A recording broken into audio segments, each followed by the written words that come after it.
Assalamualaikum warahmatullahi wabarakatuh. Salam capit teman-teman. Semoga selalu sehat dimanapun Anda berada. Kali ini kami akan berbagi pengalaman yang kami yakin semua pembudidaya lobster pasti mengalami. Terlepas pembudidaya yang sudah berpengalaman maupun mungkin teman-teman yang baru saja memulai.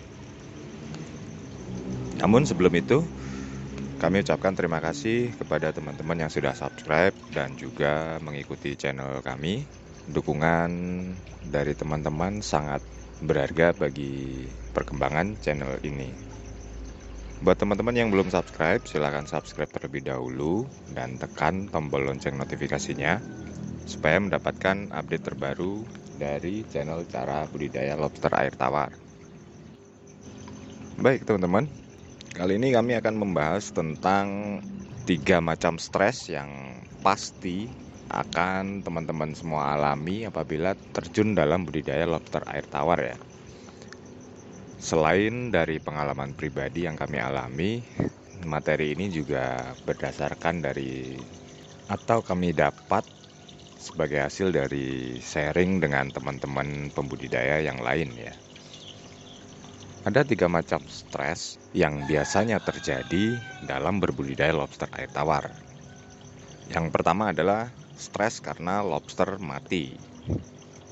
Lobster mati bisa terjadi kapan saja dan dari berbagai macam faktor ya. Hal ini pasti dialami oleh semua pembudidaya.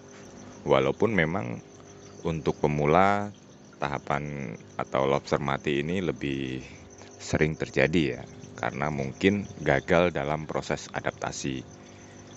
Jadi ketika lobster pindah kolam dengan suasana kolam yang baru ataupun penanganan yang sedikit berbeda dari kolam yang awal, ini mengakibatkan lobster gagal beradaptasi dan akhirnya mati. Tentu ini bisa berdampak terhadap mental dari pembudidaya ya, dan merupakan sebuah pelajaran berharga agar kita bisa lebih berhati-hati ke depannya. Nah, yang kedua adalah stres karena kita tidak bisa menjual lobster yang kita budidayakan, atau secara gampangnya adalah kita belum menemukan pasar yang tepat untuk produk kita. Jadi ketika lobster kita sudah pertumbuhannya sudah bagus dan juga berkembang dengan baik, tentu hal yang kita harus pikirkan dengan matang adalah pasar dari lobster kita. Nah, inilah yang ada kalanya membuat stres bagi para petani, karena seperti kita ketahui ya, bahwa lobster merupakan komoditas yang masih belum umum, tidak seperti halnya lele ataupun ikan ataupun daging dan sebagainya. Jadi pasarnya masih segmented.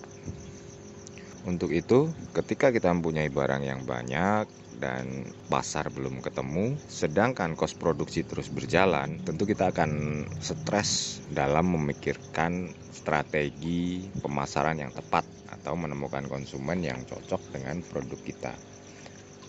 Kalau yang kedua, stres karena kita tidak bisa menjual lobster yang kita pelihara. Nah, yang ketiga adalah stres karena kita tidak mempunyai stok untuk dijual. Jadi ketika kita sudah menemukan pasar yang tepat, misalkan pasar kita sudah rutin membutuhkan lobster, namun produksi kita tidak cukup untuk menyuplai kebutuhan tersebut, maka di sini kita harus atau dipaksa stres dalam mencari lobster untuk memasok kebutuhan pasar kita. Untuk itulah pentingnya kerjasama atau hubungan baik dengan para petani lain untuk saling mensupport ya teman-teman ya. Jadi buat teman-teman yang mau terjun di budidaya lobster air tawar, siapkan mental terlebih dahulu, kemudian pelajari ilmunya.